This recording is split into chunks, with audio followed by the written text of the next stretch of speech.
भगवान जगन्नाथ जी की महिमा अपार है, लेकिन उनके इतिहास में एक प्रसंग ऐसा भी है जो भक्त और भगवान के बीच के प्रेम और विछोह की पीड़ा को दर्शाता है। ये कहानी है भक्त सालबेग की, जिन्हें चाहकर भी मंदिर में प्रवेश नहीं मिला था। भक्त सालबेग की करुण प्रतीक्षा। सालबेग एक मुस्लिम सेनापति के पुत्र थे, लेकिन उनकी माता हिंदू थी। एक बार युद्ध में घायल होने के बाद जब कोई वैद्य उन्हें ठीक नहीं कर पाया, तो अपनी माता के कहने पर उन्होंने जगन्नाथ नाम का जाप शुरू किया। वे चमत्कारिक रूप से ठीक हो गए और तब से भगवान जगन्नाथ के अनन्य भक्त बन गए। पीड़ादायक मोड़।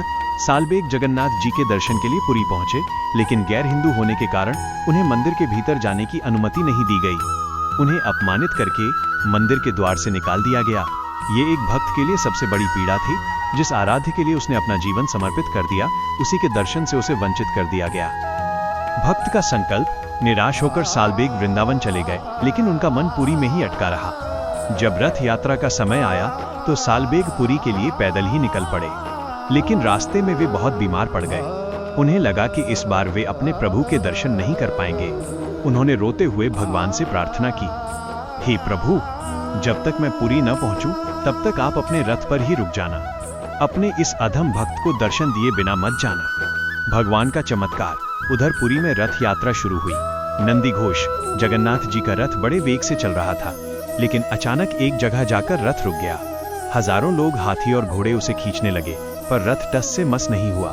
राजा और पुजारी परेशान हो गए कि आखिर प्रभु क्यों रुक गए हैं। रथ ठीक उसी जगह रुका था जहां आज सालबेग की मजार बनी हुई है। प्रभु 7 दिनों तक वहीं खड़े रहे। अंत में दूर से धूल में लिपटे रोते हुए सालबेग वहां पहुंचे। जैसे ही उन्होंने रथ के ऊपर विराजे जगन्नाथ जी की ओर देखा, उनकी आंखों से आंसुओं की धारा बह निकली। अंतिम मिलन। सालबेग के दर्शन करते ही रथ अपने आप चलने लगा। भगवान ने अपने भक्त की पीड़ा को समझा और जाति धर्म की बेड़ियों को तोड़कर बीच सड़क पर खड़े होकर अपने भक्त का इंतजार किया। आज भी जब जगन्नाथ जी की रथ यात्रा निकलती है, तो प्रभु का रथ सालबेग की मजार पर कुछ देर के लिए जरूर रुकता है। यह इस बात का प्रतीक है कि भगवान को वैभव और नियमों से ज्यादा अपने भक्त के आंसू और उसकी तड़प प्रिय है।